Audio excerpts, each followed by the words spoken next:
Himmelsrot.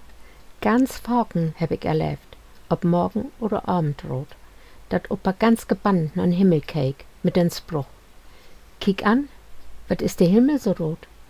Dat sind de Engels, de backt dat Brot, de backt den Weihnachtsmann sie in Stuten, für all die Lütschen Leckesnuten. Ich hab mir dat denn so bildlich verstellt, wie de Engels in Kinnegestalt mit langen lockigen Haar und langen Engelskleed ob Tönspitzen, fern Backarm, wie'n Stutenbackenstünn. N anderen Spruch ging so: Morgenrot bringt Worte ins Hut, Abendrot gaut Wehrbrot.